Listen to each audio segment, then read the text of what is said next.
Precisamos voltar aos passos que foram dados. É como dizem, você pode entrar todos os dias no mesmo rio, mas ele nunca será o mesmo. Então vamos mergulhar um pouco mais fundo. Nada mudou e o cybercrime continua com sua ascensão meteórica. O varrimento das autoridades por vezes parece um trabalho de enxugar gelo. A falta de educação básica em nossa sociedade, o silêncio das fortalezas digitais bancárias e até as dores de Marieta. Os golpes de cartão de crédito continuam acontecendo. Novos esquemas surgiram, o Pix nasceu, o Telegram cresceu e o conhecimento malicioso nunca foi tão compartilhado e ensinado. Débito ou crédito, infelizmente, não é uma coisa do passado. Estamos vendo escolas nascendo. Estamos vivendo na era da central do crime e nós vamos contar essa história em 6 capítulos.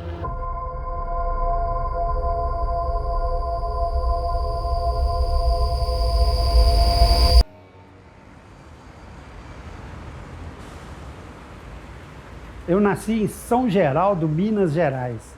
Então eu saí de casa com 9 anos. Eu estudei interno em diversos colégios. Dos 25 eu vim para São Paulo.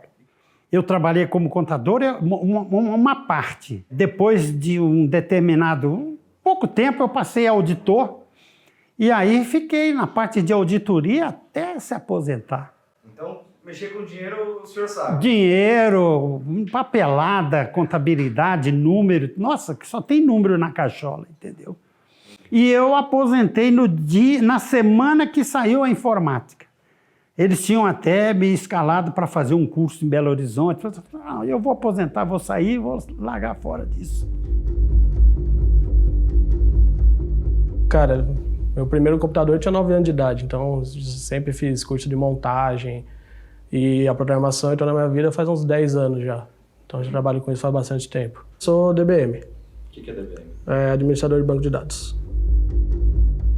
Eu consumo muita TV e internet eu mexo pouco, porque como eu disse, eu aposentei na semana que saiu a informatização e eu não quis me aprofundar nisso. Nunca fiz curso nem nada, o que eu sei gosto de jogar uma paciência na internet e hoje nem fuço muito na internet porque golpe ali tá assim, ó, na ponta da... Se bobear, a paulada desce, então mexo pouco.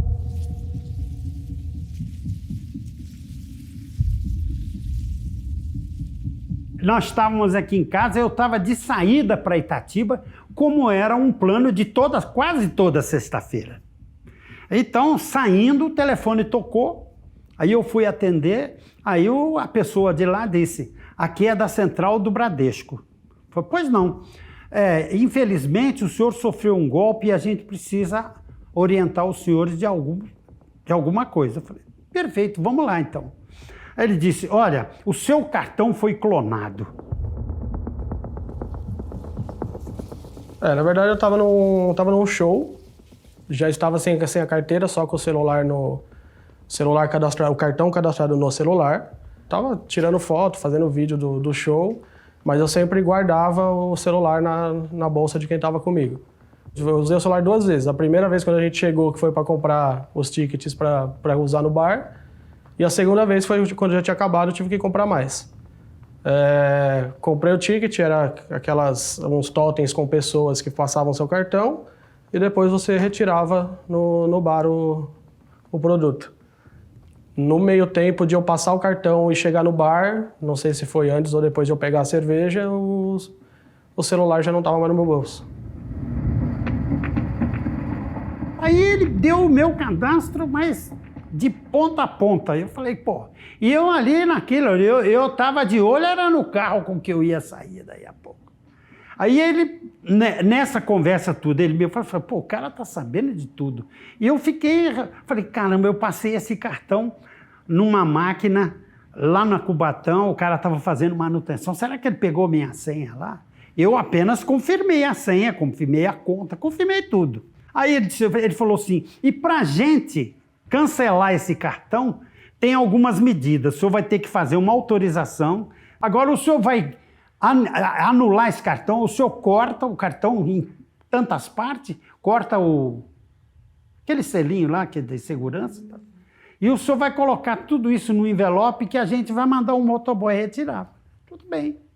Aí fiquei aqui esperando, o motoboy chegou, tocou lá e eu desci. Aí ele se apresentou, falou, sou motoboy da central e tal. Falei, tudo bem, tá aqui. Não tinha protocolo, não tinha nada, ele levou o envelope. Falei, fiquei sem cartão, mas sempre tive aí uma reservazinha guardada, tudo. Vamos embora, peguei as coisas e fui embora para Itatiba. Aí eu fui no banco para tentar ver que eu tirar o dinheiro, aí que eu comecei a ver o que tinha acontecido. Terminamos o show e fomos para casa. Quando a gente chegou em casa, eu acessei pelo computador, aí eu consegui acessar minha conta, fiz o bloqueio do celular, emiti o sinal para ele fazer, que ele faz barulho, e deixei uma mensagem que aparece para quando você liga o celular, quando você vê na tela, com o número do celular de uma amiga minha que estava comigo. Quando eu liguei de novo o celular, já tinha transferido os dados, já tinha pego minha conta de volta e um celular novo, tinha mensagens dessa minha amiga que eu tinha deixado o número, com prints de conversa com um número X de celular, de WhatsApp,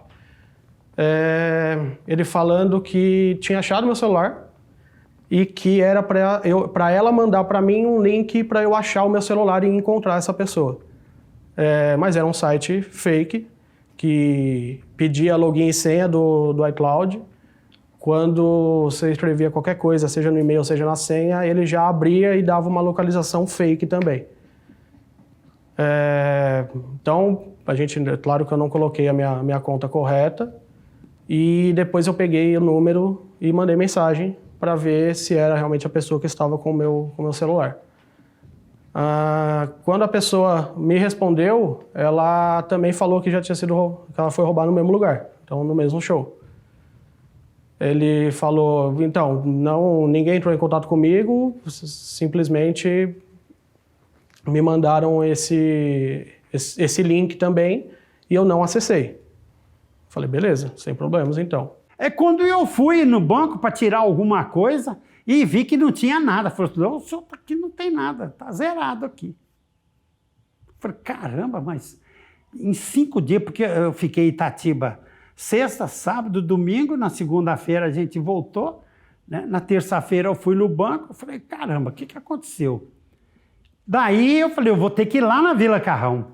Aí fui lá, a menina abriu e falou, nossa, que está acontecendo alguma coisa estranha. E ela começou a levantar e eu comecei a perceber. Mas os caras já continuaram agindo, você está entendendo? E aí tirou o extrato e aquilo ali estava, nossa senhora, era compras e mais compras, empréstimo consignado. Falei, pelo amor de Deus. Daí, dia sim, dia não, eu ia lá. Estava cada vez pior, pô. Falei, peraí, o banco não está fazendo nada, caramba. Mas a gente não pode encerrar o seu cartão, a sua conta, nem nada, porque a gente tem que ver como é que está essa movimentação. Aí isso durou mais ou menos uns 10, 12, 15 dias. Aí eu falei, não, para com esse negócio aí, vamos levantar tudo. Aí quando levantou, eu já estava num golpe de 30 e tantos mil. Continuei ainda, acho que uma semana, buscando o celular na localização e ele sempre mudava de lugar. Depois continuei buscando o celular, ele estava no Brás e lá ele ficou. E o tempo entre eu desistir de buscar o celular e a última localização dele já era de 5 dias. Então eu sabia que eu não ia recuperar o celular, não ia conseguir nada. Foram uns 2 dias de mensagem, acho que ele estava insistindo porque ele estava tentando conectar na minha conta. Tanto que eu recebi várias notificações, vários e-mails de tentativa de login, tentativa de uso do meu cartão, tentativa de troca de senha. Recebi também no meu e-mail alternativo o link para trocar a senha.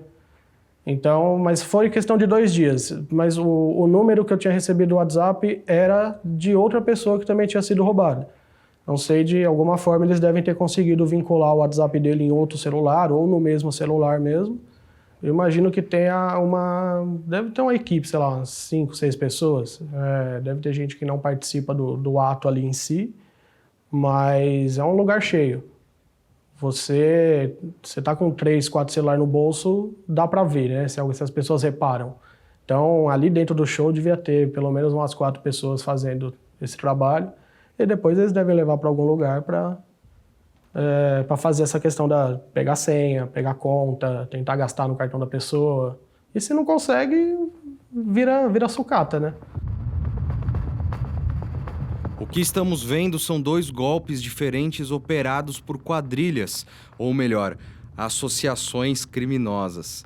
Seu João evoca aqui a dor de Marieta. Ele passou pelo mesmo problema. Recebeu uma ligação falsa de um banco que tinha a capacidade de enganá-lo oferecendo dados reais como prova. Então, acabou entregando o cartão de crédito para um motoboy. A partir daí, compras indevidas foram realizadas em seu nome, sem qualquer tipo de acompanhamento em tempo real pelo banco. Compras totalmente fora do padrão foram aceitas.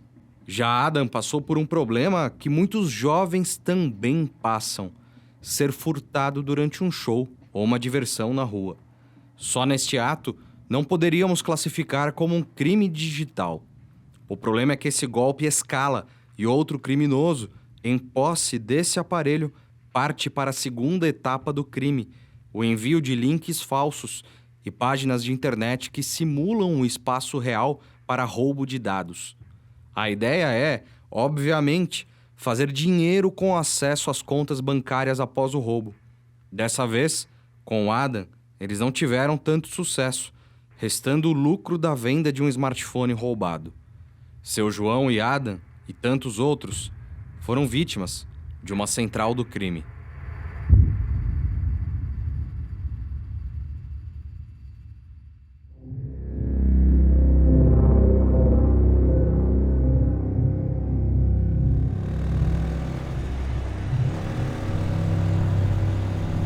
Uma central do crime opera de maneiras diferentes. Podemos enquadrar nesse termo desde espaços virtuais, grupos no Telegram, Facebook e outras redes sociais que compartilham informações sobre novos golpes e esquemas, até o crime efetivo que envolve mais de 3 criminosos. Sobre o primeiro tipo de central, no Brasil, vemos uma concentração de pessoas interessadas em aprender esse tipo de esquemas em aplicativos de mensagens instantâneas. O Telegram acaba sendo o principal canal, principalmente pela facilidade de se manter anônimo e a melhor capacidade de gerenciamento de grupos. É comum encontrar canais voltados a golpes específicos, abuso de fragilidades bancárias, esquemas de Pix, venda de banco de dados, venda de painéis com informações pessoais de brasileiros e outros tantos golpes que nascem diariamente. Nesses canais, a informação torta é espalhada como ensino. Esses grupos, essas centrais de informação maliciosa acabam virando uma escola do crime. O segundo tipo de central compreende pessoas mais envolvidas com o crime fora da internet. Ela envolve operadores de telefone, motoboys, funcionários de bancos desvirtuados de suas funções e agentes de correios e outras empresas de transporte.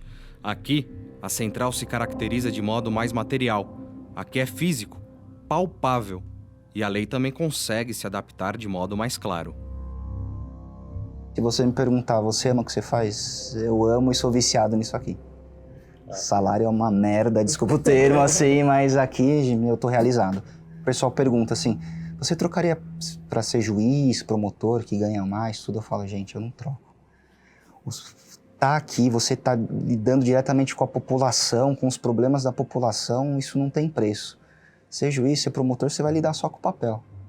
Aqui não, você sendo policial, você sendo delegado de polícia, você tá sentindo o que a população sente. Você vira psicólogo, você vira assistente social, você vira tudo para a pessoa naquele momento. A Polícia Civil do Estado de São Paulo, ela é pioneira no combate a crimes cibernéticos, né? Ela foi a primeira delegacia do país, foi no ano de 2001, e aí só o ano passado, que era uma delegacia só, e lá tinha, acredito que 20 e poucos funcionários, né? E já se percebia que a quantidade não era suficiente, então mais que triplicou, quadruplicou essa quantidade, né? Mas ainda assim a gente percebe que não é o suficiente, né? Sempre vai estar precisando realmente ter mais e mais policiais e principalmente profissionais capacitados e habilitados, né? Não necessariamente acredito que seja necessário os policiais aqui da divisão saber mexer com crimes cibernéticos, né? Todas as delegacias têm uma competência concorrente para investigar, então todos os policiais têm que saber investigar esse tipo de crime. Tem estatísticas que de janeiro a setembro desse ano, só no estado de São Paulo foram registrados 130 mil boletins de ocorrência versando sobre crimes cibernéticos. Então, essa divisão vai ficar pequena face à grande quantidade desse tipo de crime. Mas já estão conversando que futuramente pode ser que essa divisão vire um departamento só de investigação de crime cibernético. Eu acredito que esse dia chegará, o dia em que nós teremos mais crimes no mundo digital do que no mundo real, no mundo físico. Esse retrato já é possível encontrar em certas delegacias. Tenho proximidade com muitos delegados e uma vez em conversa com um delegado titular do 15º DP de São Paulo, ele me relatou que 80% dos inquéritos policiais lá instaurados de estelionato eram na internet, apenas 20% no mundo real. Vale dizer, esses golpistas hoje, eles se aproveitam dessa celeridade do Pix, da possibilidade de possíveis investimentos em criptomoedas, dos bancos com aplicativos bancários para aplicar os seus golpes, fazendo com que de fato já exista essa inversão de termos mais crimes na internet, em determinados casos, do que no mundo real. Então isso já está acontecendo a depender do crime. Por óbvio que o homicídio, o roubo e outros crimes ainda você encontrará com mais facilidade no mundo real. Atualmente a gente está pegando muitas centrais enxutas. Já tem casos de outras equipes, né, pegaram com 10 funcionários do crime, né? Foram pegos as pessoas com um fonezinho, mexendo no computador, entrando em contato com a vítima para a vítima passar os dados para ela. Mas ultimamente a gente está pegando centrais enxutas. O pessoal está vendo que isso está dando dinheiro, né? E o pessoal não está querendo investir no momento contratando muitos criminosos para trabalhar nessa central. Então eles estão começando com 3, 4 pessoas, com familiares, tudo. Polícia! Polícia! Polícia!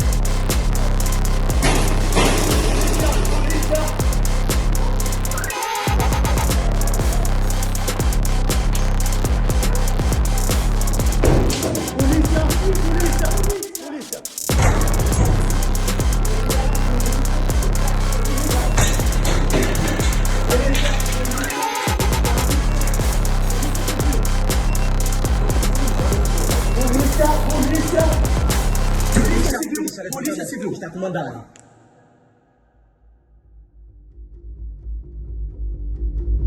Fraude bancária, fraude de comércio eletrônico, invasão de dispositivo, invasão de redes sociais. Mas sempre você percebe que por trás tem uma engenharia social e eles utilizam os mais diversos meios para estar tentando aplicar o golpe. Quando você vai falar de fraude bancária, de golpes, você já vê que é uma faixa etária de 20 anos, 20, máximo uns 30 anos, que talvez seja a faixa etária que a pessoa quer ostentar, quer se mostrar ali no ambiente que ele vive, que ele está à frente, que ele tem, né, um poder de compra, que ele pode também bancar algumas festas, ter carros de luxo. Então, depende do tipo de crime que você está investigando, né? Hoje em dia o termo quadrilha no código já está um pouco ultrapassado. O nome que se dá é associação criminosa, mas até nós no ambiente policial ainda continua arraigado esse termo, né, de quadrilha. E o código fala que tem que ser no mínimo 3 pessoas que estão unidas subjetivamente para a prática de crimes. Então, sempre que a gente visualizar que tem uma união de pessoas com um propósito em comum, que no caso aqui de centrais do crime a gente pode falar que é a vantagem econômica, né? Então já vai caracterizar. No primeiro episódio do Realidade Violada, falamos muito sobre a duração da pena de estelionato. Será que ela era suficiente para coibir os crimes digitais? Na época, um cybercriminoso enquadrado por estelionato poderia ficar preso de 1 até 4 anos. Hoje, o cenário mudou. Podemos estar enxergando agora uma vitória jurídica após anos vendo casos de pessoas perdendo moedas que juntaram por anos por conta de um golpe online. O ladrão pego por estelionato agora pode encarar uma pena mais severa, de 4 a 8 anos de reclusão e ainda multa, segundo a nova Lei 14.155 de 2021. Uma vitória, sem dúvidas. Mas não podemos deixar de lidar com o fato que isso não impediu ainda o aumento do cybercrime no Brasil. Vamos pegar o estado de São Paulo como exemplo. Dados da Secretaria de Segurança Pública apontam que os crimes cibernéticos aumentaram 144% de 2021 para 2022, após a alteração da lei. Em 2021, foram realizados 2.219 registros de crimes cibernéticos. Em 2022, até agosto, já tinham acontecido mais de 5.400 registros. A lei ainda não é dura o suficiente. E por que essa vitória tá deixando a gente com esse gosto amargo na boca? Qualquer lugar pode ser central do crime, qualquer lugar mesmo. Uma sala, um apartamento de alto padrão, qualquer lugar. Normalmente quem trabalha em telemarketing é mulher, né?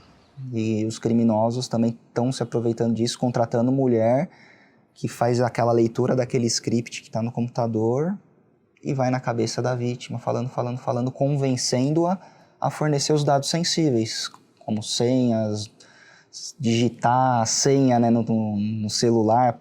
Aí, quando ela digita a senha, automaticamente o criminoso capta, né, essa senha da pessoa.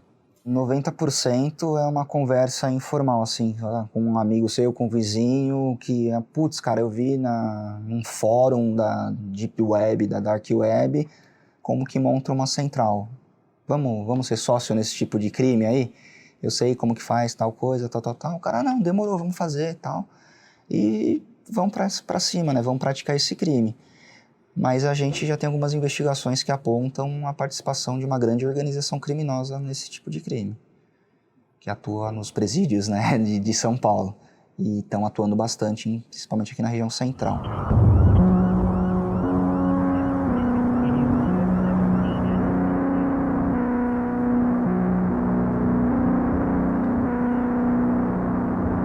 Nesse caso específico, né, da central do crime, central bancária falsa, o que acontece? A pessoa é trazida para cá, como não houve um flagrante naquele momento, ela sai daqui indiciada pelos crimes de associação criminosa e estelionato.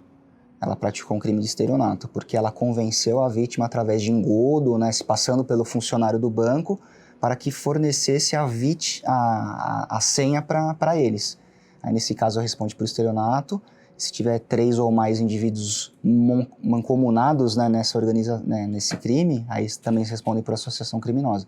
Mas, a princípio, trazido para a delegacia, indiciado pelos crimes de estelionato e associação criminosa. Os crimes cibernéticos, eles acabam incidindo na prática do estelionato, que agora, na verdade, faz pouco tempo, esse ano que modificou e teve um avanço que tem que ser deixado bem claro para a gente. A pena, ela era bem branda e hoje já é de 4 a 8 anos, por exemplo, o estelionato cometido por fraude eletrônica. A mesma coisa do furto, também quando é de fraude eletrônica, também aumentou a pena, é de 4 a 8 anos. A invasão de dispositivo, que era no máximo 1 ano, hoje já é de 1 a 4 anos. Todos esses delitos hoje já tiveram, então, um recrudescimento. Cara, pra mim não vai atrás. Você chega lá e fala que você foi roubado, roubaram o seu celular. Fala, beleza, roubaram mais o quê? Então, estou esperando alguma coisa maior. Roubaram a máquina da empresa, roubaram sua carteira com seus documentos, seus cartões. Aí pode ser que vai atrás. E eu cheguei lá, estamos investigando. Você vai falar o quê? Estamos investigando. Então, vamos aguardar a investigação. Mas eu, para dizer a verdade, a polícia não fez nada, não. E se o banco fez, é problema dele também, porque uma instituição financeira como o Bradesco, ele não ia morrer de guerra em cima de 35 mil, porra. Você tá entendendo?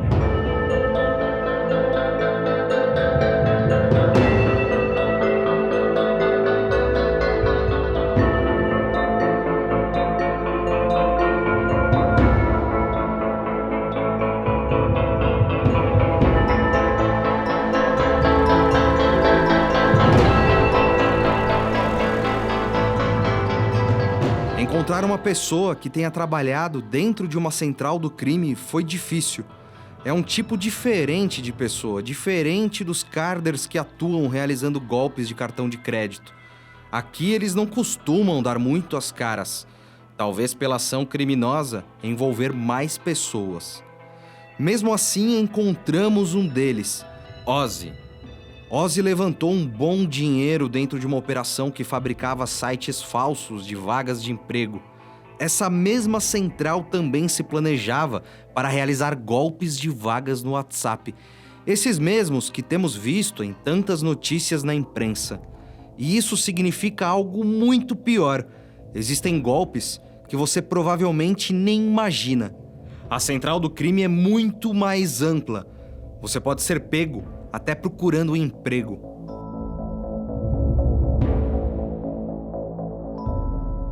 Por um tempo, eu fui convidado para participar de um projeto que supostamente era um site de vagas.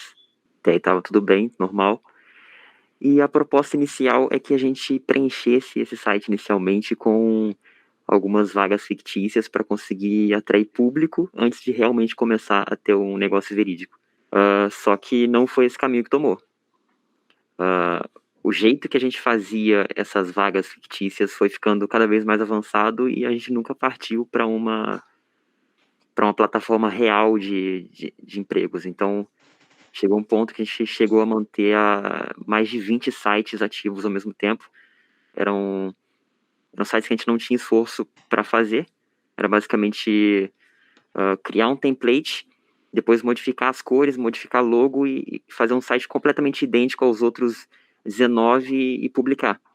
Tinha tudo isso automatizado, então era muito fácil de executar isso. O propósito inicial era o retorno por anúncios, mas também tinha a questão de captura de dados, né? E acho que rolou por pelo menos um ano. E tudo isso pode envolver não só aquela velha questão entre polícia e bandido, mas empresas privadas que acabam fechando os olhos para o crime em prol do lucro, infelizmente acabam violando a vida de muitas pessoas. E aí que entra a parte mais esquisita, porque hoje em dia tem uma dificuldade maior em você indexar um conteúdo de forma que ele apareça no topo do Google. É bem complicado. Uma das formas mais fáceis de fazer isso e que não tinha muita regulamentação do Google, pelo menos naquele momento, era uma API deles que se chama Indexing, que permitia que a gente enviasse essas vagas, e uma falha dessa API é a permissão que ela te dá de estender a quantidade de envios que você pode fazer para mais de 100 mil por dia, o que é surreal. Você não vai ver um site de empregos real emitindo mais de 100 mil vagas por dia. E imagine isso para mais 20 sites, porque para cada um a gente tinha uma cota diferente. Tinha projetos, inclusive, de utilização dessa base para envio de marketing relacionado a cursos, a coisa do tipo, porque é um nicho, né? Você percebe, ok, essas pessoas estão procurando por emprego, talvez elas procurem por especialização também. Então, você começa a utilizar essa base de dados para outros fins. E você pode abrir mais ou menos quanto vocês conseguiam tirar de dinheiro, todo mundo? No total, assim, num período que eu consigo ter acesso aqui, foi a partir dos 100 mil dólares.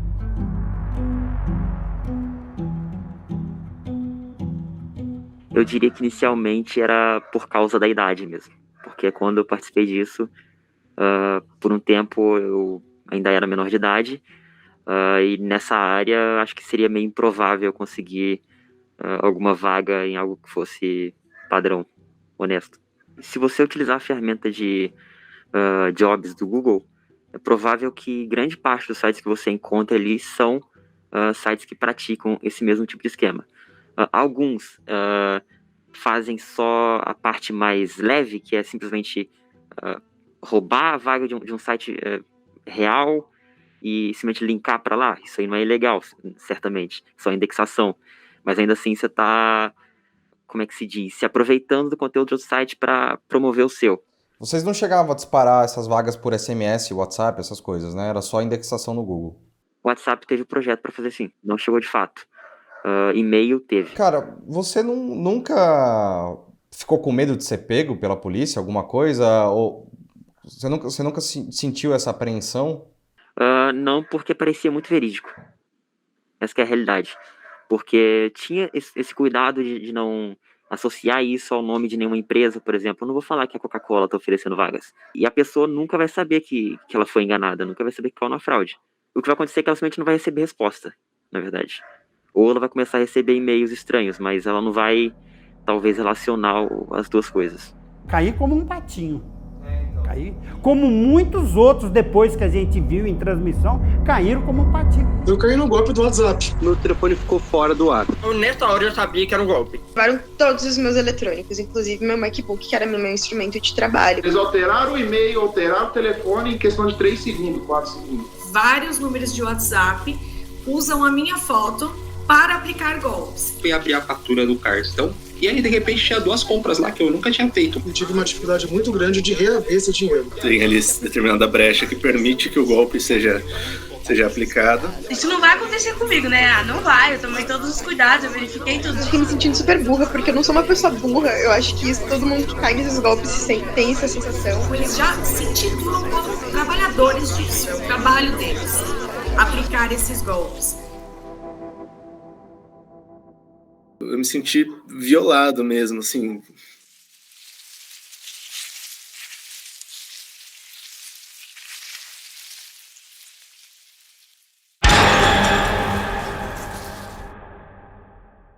A gente tem muito isso hoje em dia, essa questão de identificação de conteúdo malicioso e questão de fake news.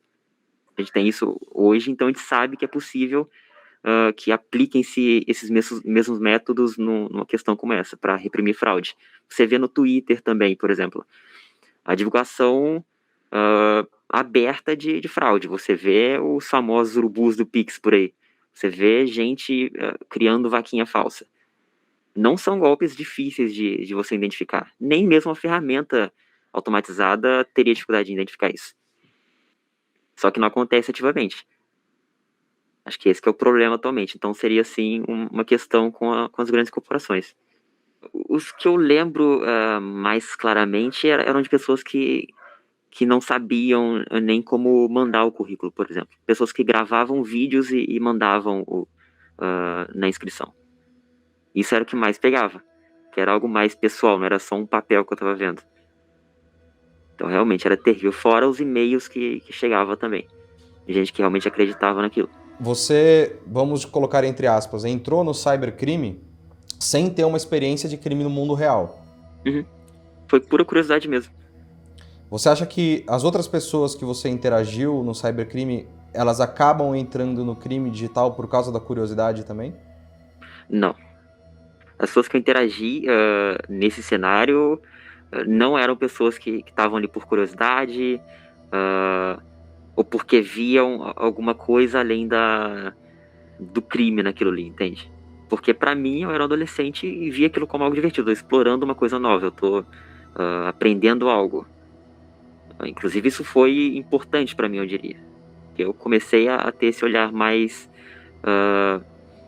como se diz, crítico de sistemas, sabe? Mas a gente pode colocar também que o dinheiro foi um motor pra aguçar a sua curiosidade, né? Naquela época eu não diria que foi. Porque a questão não é que eu tinha interesse que me pagassem por aquilo. Foi mais porque aconteceu, as pessoas ofereciam. Então, dificilmente um adolescente rejeitaria. eu interagia com pessoas que tinham armas, por exemplo.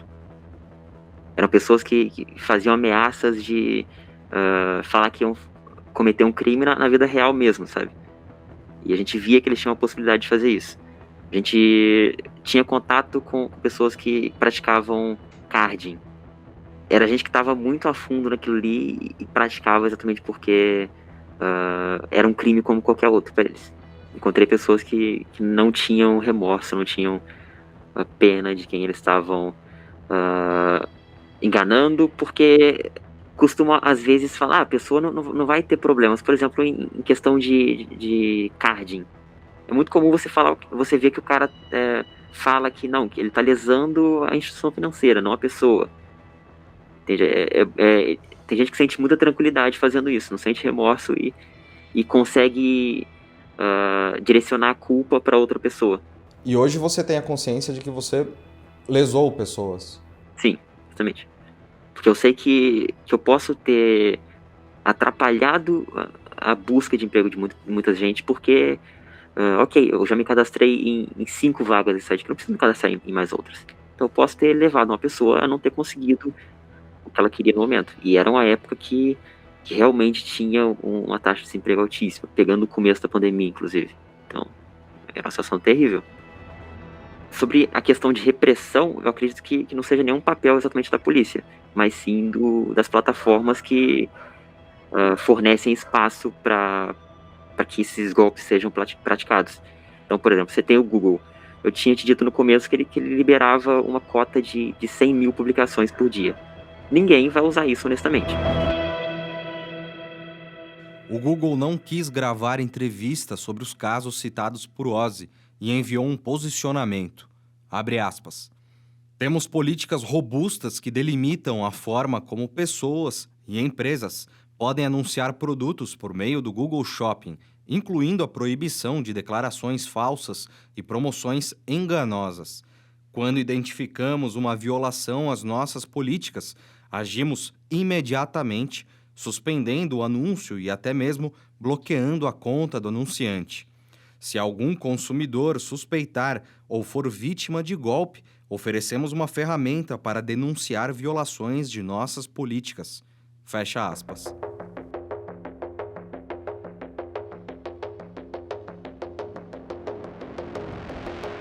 Infelizmente é bem subvalorizado, assim. Parece que os governantes não acreditam no nosso trabalho. Tipo, não investem na polícia. A gente sabe, pô, se investir na polícia, o que vai acontecer? A gente vai prender muita gente grande. E não é interessante incomodar essas pessoas que a gente chama de peixe grande, né? Eles não querem que a gente mexa nessas pessoas grandes. Porque a gente vai atrás, a gente consegue levantar tudo, mas chega em determinado momento você bate, você tem que voltar. Senão, vai sobrar pra quem? Pra você, que é o elo mais fraco de toda a situação. O português, claro, é revoltante demais. É revoltante e muito triste, né? Porque não dá pra imaginar, né, desculpa o termo, um moleque daquele que poderia ser neto dessa vítima, né? Aplicando os golpes, gastando dinheiro em viagens, comprando carros importados, essas coisas, e a velhinha lá chorando porque perdeu todo o dinheiro que tinha juntado. É revoltante, é bem revoltante.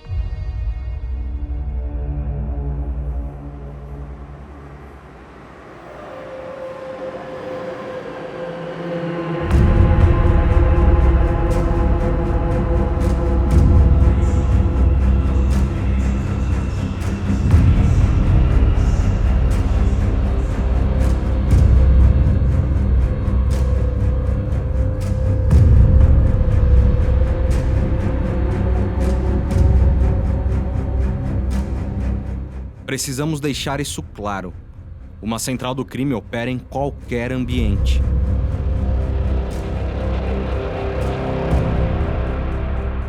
Uma mudança está acontecendo. Residências de alto padrão também estão sendo utilizadas como um QG do crime. A Polícia Civil de São Paulo deflagrou uma operação no final de 2021 que tinha como alvo uma falsa central que se passava por um banco brasileiro e era tocada por um casal. O endereço? Um apartamento localizado em região nobre da zona norte da cidade de São Paulo. Polícia. Levanta a mão, levanta a mão, levanta a mão. Vinícius, né? Levanta a mão. Bom dia, Vinícius. Então, essa operação surgiu decorrente de uma investigação de uma suposta central falsa de banco. Aí, através de investigação cibernética, né, foi feito um relatório muito bem feito pela equipe Cyber 16, dos investigadores Sandro e Fabrício, né, que sugeriu que a gente pedisse os mandados de busca para determinados locais, que seriam de onde partiram as invasões das contas. Aí a gente imaginando que naquele endereço X, lá na zona norte de São Paulo, fosse a central, né, de onde partiam as ligações, o motoboy, essas coisas, a gente foi cumprir os mandados naquele determinado dia e um flagrante de crime, uma fraude bancária, a gente não encontrou. Mas tinha um vaso com maconha naquele local e tinham indícios da prática do crime de fraude bancária, né? Tinham 16 máquinas de cartão de crédito /débito. Quem que vai ter 16 máquinas em casa? E quando a gente acessou o computador do alvo, né, do nosso investigado, tinha planilhas em Excel com diversos nomes de pessoas no Brasil todos, com dados como telefone, endereço, senhas de cartão, essas coisas, né?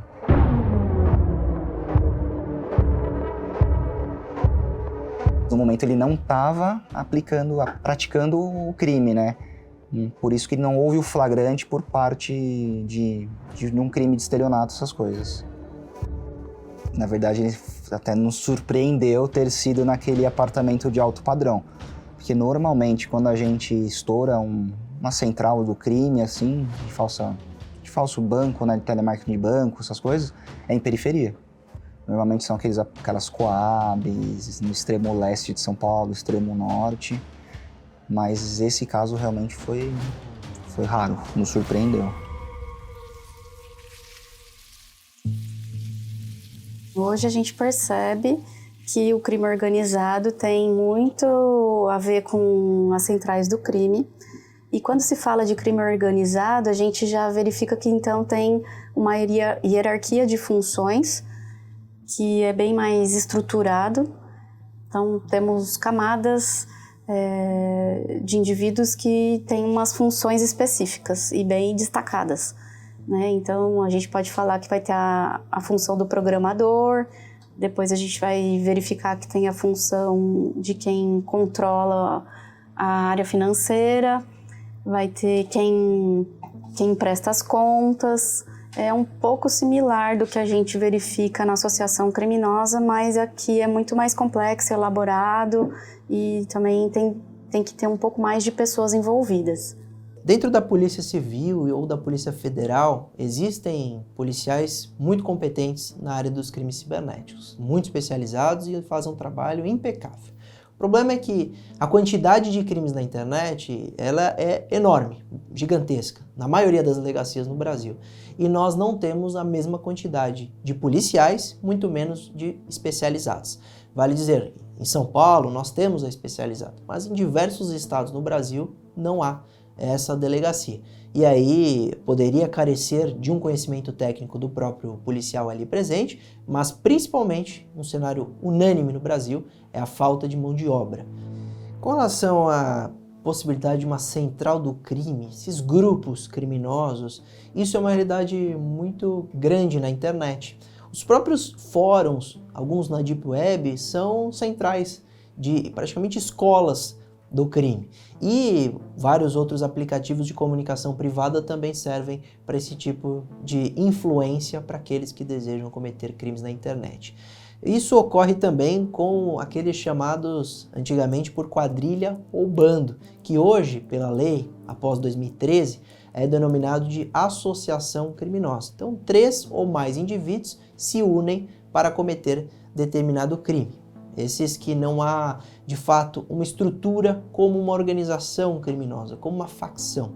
Diferente da situação da própria organização, que seria, no caso, mais enquadrado por facções criminosas, etc., mas que, de fato, existem na internet e que há divisão de tarefa, hierarquia, etc., principalmente quando há golpes relacionados a criptomoedas, etc., porque alguém atende aquele consumidor, o outro faz a comunicação, o outro cuida da parte financeira, tudo golpe.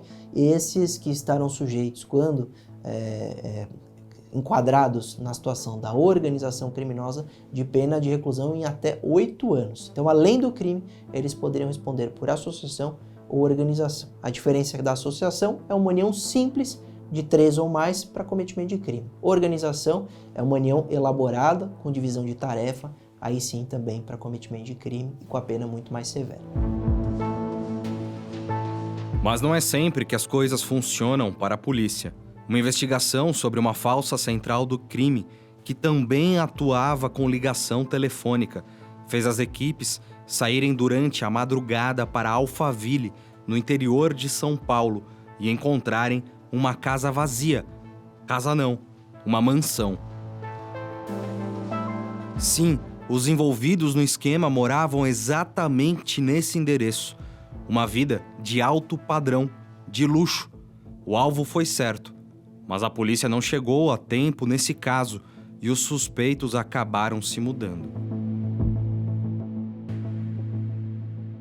É bem frustrante quando você tem uma investigação bem árdua e bem com período extenso, consegue identificar e você não consegue vincular mais pessoas que estão aliadas a ele e de repente vê que a pessoa agiu sozinho. E isso para o judiciário não é o suficiente para que deixe ele preso. Então é uma constante que a gente vive aqui realmente diariamente e realmente a gente fica frustrado, né? Eu gostaria realmente de que tivesse um outro tipo de repressão, né? Isso é mais comum ou é menos comum acontecer isso?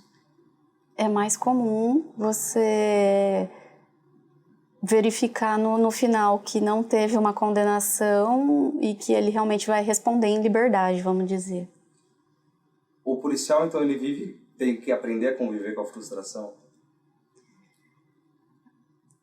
Eu acho que o policial é insistente, né? A gente sempre, diariamente, não desiste, sabe que depende da gente para ter um êxito de prisão, de identificação, e ao mesmo tempo a gente meio que incorre na certeza de que se a pessoa não aprendeu com aquela lição, ele vai ser pego novamente, aí sim ele vai ter uma condenação que a legislação impõe, né?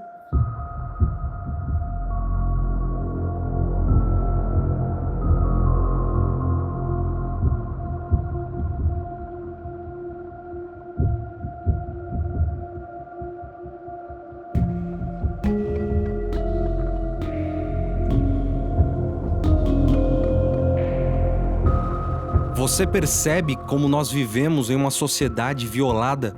Somos vítimas sistemáticas de cidadãos que não entendem que, no final das contas, quem paga a conta são pessoas físicas.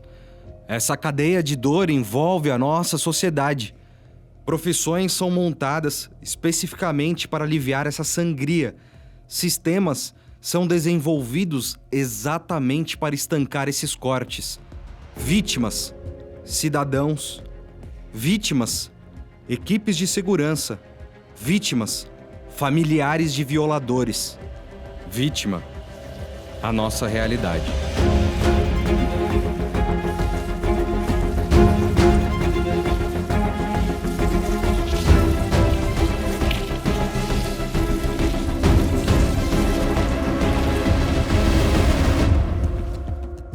Tudo isso acontece todos os dias com milhares de vítimas no Brasil. Então essas quadrilhas têm uma remuneração expressiva em razão dessa atividade criminosa. Mas isso não significa impunidade. Eles serão localizados, responderão na lei e terão os bens apreendidos. Então aquele que acredita que o crime compensa na internet se ilude, porque eu tenho certeza que pelo trabalho competente da delegacia e dos oficiais de justiça, nós encontraremos esses criminosos e eles responderão por todos esses crimes. Olha, parado, sozinho, deitado ali, eu falei assim, puta, fui um patinho de terceira categoria, entendeu? Tem um patinho que ainda bate a asa. Eu já estava com a asa colada ali. Eu fiquei chateado pra caramba, viu? Falei, porra, mas... E sem saber que tinha ouvido da mulher, do filho, do outro... Porra, mas você, um cara experiente como você, estudado como você, cai num desse assim... Caí, pô. Caí. Tiram assim tão fácil de você, né? Tudo bem que a gente pensa, pô, podia ter guardado, podia ter prestado mais atenção, ficado com ele na mão. Você fica frustrado porque você vai ter que correr atrás de outro e é isso, mas vida que segue, cara. Eu não fico assim, nossa, eu tô puto, vou chorar porque eu perdi o celular, enfim. Felizmente, graças a Deus, a gente consegue comprar outro, né? Nessa parte eu não tive ajuda nenhuma. Não, assim, de conversar, mas de ir lá e ficar em cima, o crica do banco, eu passei a ser o crica do banco, porque 6 meses, dia sim, dia não, lá, a menina já... Ah, fulana não tá lá, tá de férias. Ah, mas tá de férias, mas alguém ficou no lugar dela, pô.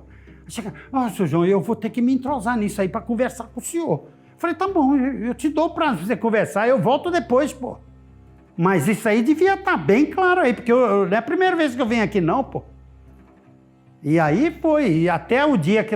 não tem mais ninguém para te atender? Tem o gerente. Você foi um dia comigo lá no gerente. Falei, não, peraí, meu amigo, as meninas não estão dando para atender lá, porque eu acredito até que já está na canseira geral, mas eu não, eu só deixo de me cansar quando eu tiver com tudo resolvido. Eu vejo uma falta por parte dessas instituições financeiras mesmo no combate desses golpes. Não sei se eu tô certo sobre isso, mas eu não vejo muita coisa sendo feita.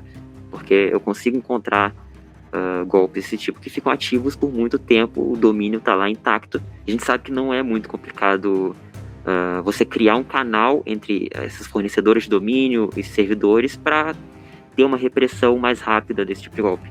Deveria ter esse canal, pelo menos. Mas hoje em dia é tudo difícil, né? Você vai brigar com o governo, aí se você ganhar do governo, você vai entrar na fila dos precatórios para receber o dinheiro, você não vai receber nunca. Mas assim, eu sou muito, eu não acho correto, assim. Mas se eu ficar filosofando, eu acho que eu vou acabar concordando, né? Mas a partir do momento que a gente vive em sociedade, num estado democrático de direito, a gente tem que dançar conforme a música, a gente tem que respeitar as leis.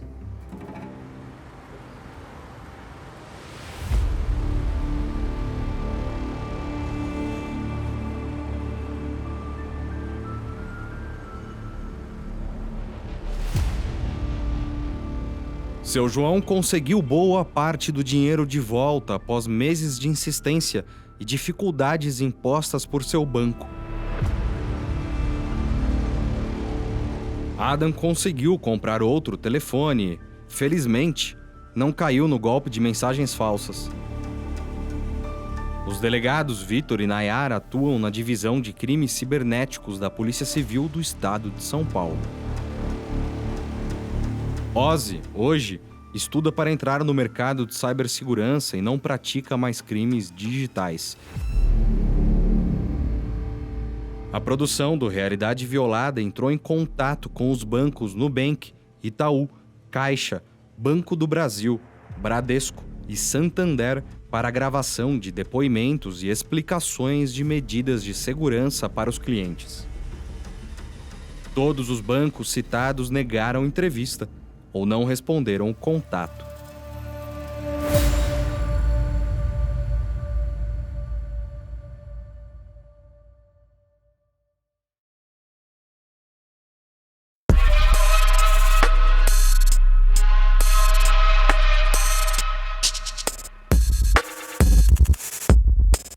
Não, essa história ainda não acabou. O crime se desenvolve como um ser mitológico, com cauda, patas e cabeças diferentes. O crime simula, brinca com a ilusão em nossas cabeças. Agora você vai ficar mais rico, mais dinheiro. A flutuação do mercado está te ajudando. Coloque mais dinheiro, não tire agora, espera mais um pouco. Mais e mais dinheiro. A central do crime ainda opera de maneira mais sofisticada e atinge brasileiros de todas as camadas sociais. A criptomoeda, que tem relação com o crime do mesmo modo que o dólar e o real têm, virou peça-chave das centrais que operam em um nível elevado. Existe um nicho de central do crime que funciona com o ilusionismo de programas de mercado falsos, um programa simulacro. Ele engana a vítima com ganhos falsos e, como retorno, entrega pequenas quantias de dinheiro que são uma rasa fração do que foi investido. Dessa maneira, a vítima fica em looping dentro desse golpe.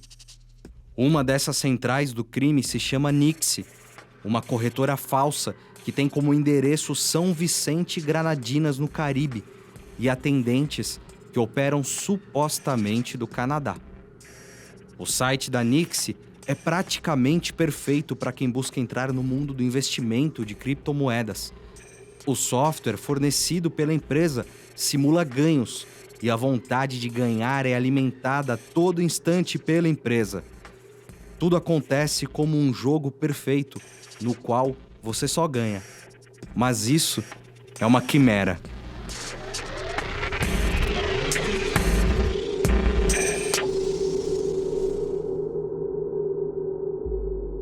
A minha esposa estava no computador navegando na internet, viu a propaganda dessa empresa, que falava que ganhava mundos e fundos. E aí ela fez um investimento de $250 na época, em 2020, no final de 2020. E aí, no outro dia, já chegou uma pessoa ligando, se passando por um corretor da Nix, que ia ser só com ele, que ia investir. Aí ele me fez baixar uma plataforma que chama MT5, que era onde eu fazia os investimentos. Abriu uma conta para nós, apareceu uma página da Nix com a conta da Nix. Aí explicou tudo, como ia funcionar, que íamos operar 2 vezes por dia. Ele ligava 10 da manhã e 4 da tarde. E assim foi. É muito fácil dar golpe nesse mercado, é muito fácil. Porque une a sedução do dinheiro, todo mundo quer ganhar dinheiro, une o desconhecimento da tecnologia, que isso é um assunto novo e complexo, e une também um bando de pilantra que quer tirar dinheiro da tua carteira. E a vantagem das criptomoedas é que uma vez que o dinheiro sai da tua carteira, para tu recuperar esse dinheiro, é muito, muito, muito mais difícil do que para tu recuperar o dinheiro de banco que tu perde em algum golpe. No começo ele falou que a gente ia ficar só investido em ouro, que era uma coisa com o que a gente tinha lá. Aí depois ele já falou que com a pandemia ia ter as vacinas que iam circular para lá e para cá, e as empresas aéreas iam estourar, que a gente ia ganhar mundos e fundos com elas. E aí falou, vai ser $15 mil. Você dá uma entrada de 10%, a gente faz uma carta de crédito e já começa a operar. Era Boeing, Delta Airlines e American Airlines. Aí mandou um contrato por e-mail, a gente tinha que assinar eletronicamente, devolver, e aí começamos a investir. E aí ele mostrava lá que a gente estava ganhando muito dinheiro. Na hora de investir, eu via que tinha um histórico que estava ganhando mesmo $100, $200, $500 por dia. Então era uma coisa que empolgava mesmo. E aí vocês estão ali criando um tipo de laço, estão operando junto, estão ganhando dinheiro juntos, tu fica feliz, a pessoa, muito bem, se deu bem e tal. Aí o que acontece é que essa pessoa vai te convencer, o operador, né? Vai te convencer a botar mais dinheiro, e em um dado momento tu botou mais dinheiro e vem alguma espécie de crash no mercado e tu vai perder tudo. E se tu quiser tirar alguma coisa, eles vão tentar te pressionar a colocar mais dinheiro, a pedir empréstimo, agora vai, a pessoa às vezes pede mais empréstimo e elas não conseguem mais se desvincular, elas ficam dentro desse mundo de golpe, onde elas acreditavam que elas iam ficar ricas operando numa corretora pirata. E no total, você lembra quanto que vocês chegaram a investir na Nix? Investimos aproximadamente $68 mil. Isso dá em torno de uns $400 mil? 300 mil mais ou menos, né? 300 a 350 mil mais ou menos. As corretoras, elas operam do Chipre, operam numa ilha também, Vincent and Granadina, e não tem nenhum tipo de regulação, né? As pessoas vão dizer, a regulação é ruim, o mercado é sempre manipulado, etc, etc. Enfim, não sei, quem sou eu para dizer? O que eu sei é, existem graus, então, de manipulação. E no caso dessas corretoras piratas, a manipulação ocorre que o book, o mercado, né, onde tu enxerga as operações acontecendo no sistema deles, é 100% manipulado. Não tem nada de mercado ali, não tem compra e venda real. O que acontece ali é que é um programa de computador que simula a compra e venda. Aquele dinheiro que tu está vendo ganhar e aumentar é só um número no computador. Aquilo não é real. O teu dinheiro já está na conta desses caras, que eles já estão mandando para paraíso fiscal e já estão lavando. Acabou, o teu dinheiro foi embora.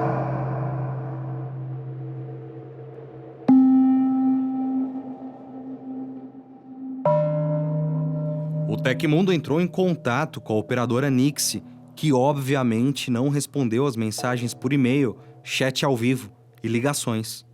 Pela internet é fácil encontrar dezenas de reclamações de brasileiros que acabaram perdendo dinheiro na corretora falsa.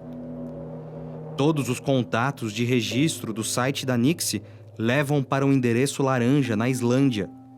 Mais a fundo, pudemos ver que esse domínio é hospedado na plataforma Namecheap, um serviço de privacidade e hospedagem que comumente é usado por cybercriminosos para registrar sites de golpes de phishing, malware e pornografia. Um estudo feito pelo Centro Nacional de Segurança Cibernética do Reino Unido indica que 60% dos ataques de phishing vieram única e exclusivamente de páginas criadas no Namecheap. Em fevereiro de 2023, a Comissão de Valores Mobiliários determinou a suspensão de ofertas de serviços de intermediação de valores pela Nixi. Hoje, a empresa não tem autorização para intermediar valores nem captar recursos de investidores para aplicação. Mas mesmo assim ainda é possível usar a empresa aqui no Brasil.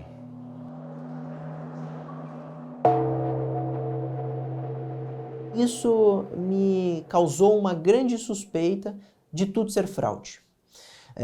As reclamações, as denúncias, todas elas corroboram essa minha suspeita de que, no caso, essa empresa Nixi é uma empresa que aplica golpes pelo mundo todo para possíveis investimentos em criptomoedas, que, na verdade, ela se apropria dos valores da vítima, cometendo um grande estelionato. A cliente acreditava que, de fato, era uma empresa séria e que, na verdade, a multa que era exagerada. Mas, no fundo, a conclusão, depois de muito trabalho, foi que tudo isso é um golpe, porque, mesmo debatendo as questões contratuais, a empresa se nega a devolver qualquer valor. E quando, ao final de muita negociação e até ameaças de que isso seria levado à polícia, a empresa devolveu próximo a 5% do investimento da cliente. E foi isso que ela conseguiu recuperar até então. Tudo leva a crer, em razão principalmente da não devolução desses 95% da verba da minha cliente, que se trata de um estelionato, ou, se não for um estelionato, a empresa, por não devolver o dinheiro, comete crime de apropriação indébita. Qualquer um dos casos é crime, e assim nós estimulamos a cliente a procurar a polícia, a autoridade policial, e denunciar essa empresa por causa dessa situação em que lesa ela em um valor expressivo no mercado. Cheguei eu e minha esposa, chegamos a chorar, desesperados, e ela tem uma doença, esclerose múltipla, e com esse estresse que ela tinha, ela não conseguia dormir, e aí a doença foi agravando, ela começou a ter que usar bengala por causa disso, então ela estava com medo de ela morrer por causa dessa questão. Nos instruíram a procurar todo tipo de polícia, fizeram a denúncia pra gente, nós pagamos pelo serviço de fazer a denúncia, entregamos lá, entreguei algumas pela internet, que não podia entregar pessoalmente. Então, foi na Polícia Federal, na Polícia Civil, Ministério Público, CVM. Você se sentiu assistido por eles ou não? Não, em nenhum momento. A Polícia Federal, que minha esposa teve contato, e fomos até, nos chamaram lá, a gente achou até que ia começar uma investigação, mas, não, é só pra gente saber do caso direitinho, mas até então... Não aconteceu nada. Não aconteceu nada. Quanto maior o golpe, mais atenção chama. Se é um estelionatário pequeno, que a pessoa sabe e tudo mais, às vezes ele pode não sair tão impune assim, porque tem uma questão de justiça com as próprias mãos, etc. Mas se é no caso dessas corretoras pirata, onde tu não consegue encontrar quem está por trás delas, acho que é muito mais fácil deles saírem impunes. A não ser que haja alguma operação policial muito forte para conseguir rastrear esse dinheiro e ver por onde ele passou. Se é dinheiro, essas corretoras muitas vezes operam com dinheiro também, e outras vezes elas operam só com, ou mais com criptomoedas. A gente ainda tem esperança de que a gente vê muito na televisão que bloqueia bens de muita quadrilha, que faz um monte de golpe desses aí, ou diferentes, e consegue apreender dinheiro, apreender carro, mansões. Então a gente acredita que ainda dá. Ainda dá para receber ainda de volta.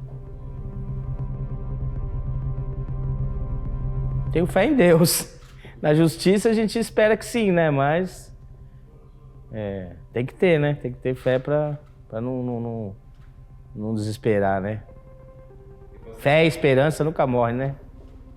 A investigação em si é a difícil tarefa de tu desanonimizar esses endereços. Então é só aí que as pessoas vão conseguir, os investigadores vão conseguir entender aonde está indo o dinheiro. Hoje em dia já existem empresas que justamente fazem isso. Elas trabalham justamente criando mapas dentro da blockchain do Bitcoin e de outras empresas. Diz assim, essa carteira aqui é dessa empresa. Essa carteira aqui é do fulano de tal. Essa carteira aqui, dinheiro sujo. Todo Bitcoin que passar por essa carteira é sujo, e se ele for liquidado em alguma outra corretora, for enviado para alguma corretora, é red flag, assim, tu não pode vender, senão o governo americano vem te morder. Ao longo do processo, que foram 2 anos operando, nós sacamos R$50 mil. E depois, no encerramento da conta, que eles falaram que teve uma multa, aí teve também que eles iam amenizar um pouco a multa, porque nós mandamos um laudo da minha esposa que ela estava para morrer por causa da doença dela, e com isso ele disse que conseguiu mais um abono lá. E aí conseguiram depositar mais 53 mil na nossa conta. Então, reavemos 103 mil, mais ou menos. Então ele tentou se mostrar até como, olha como somos bonzinhos usando a doença. Isso, usando a doença. Se você tiver um laudo da sua esposa que ela tá para morrer, a gente consegue dar uma quebrada na multa. Isso deve ter sido difícil para vocês. Foi, também, né? Foi bem difícil. Foi bem difícil. E aí ainda ficou aí, se for ver, porque nós investimos 300 mil, né? Então com 100 mil tem 200, fora o lucro que a gente tinha aí, que era mais uns 200 mil. Então se for ver, tem uns 400 mil ainda. Quando começamos o trabalho com relação a essa cliente, não havia ainda investigação nenhuma na polícia. E até o dia da instauração do inquérito policial, foi possível, por comunicação, por notificações, até afirmando que poderia se tratar de estelionato ou de apropriação, recuperar uma pequena parte desse valor. Acontece que ainda mais de 90% desse patrimônio da cliente investido nessa empresa ainda está sob posse desses criminosos e espera-se que recupere integralmente esse investimento, ou esse suposto investimento, nessa empresa que, a nosso ver, comete crimes contra consumidores no mundo inteiro.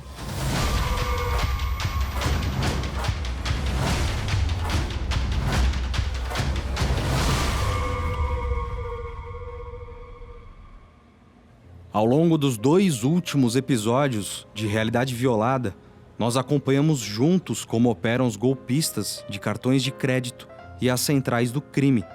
Vimos em primeira mão o relato de criminosos, o relato de policiais e as dores das vítimas envolvidas. Saímos daqui com a certeza de que o crime digital já é uma grave ameaça de nossa sociedade e ele não tem distinção de classe social, credo, raça, idade.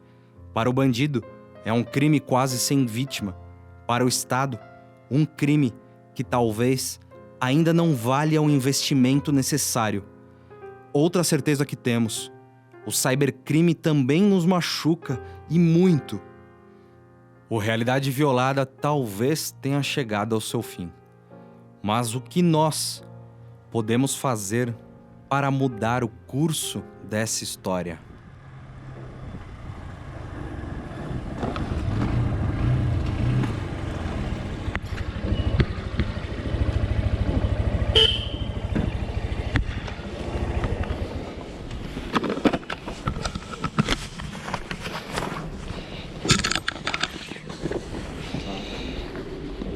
Opa, beleza? 32,50. Beleza. E aí a gente joga lá pro outro lado, não sei como a gente faz. Não sei se vai. Débito ou crédito? É, débito. Sua senha, por favor. Só um minuto. Não, eu já te falei 3 vezes, não é assim que as coisas funcionam. A gente precisa sempre... Valeu. Valeu. A sua comida. Esqueça.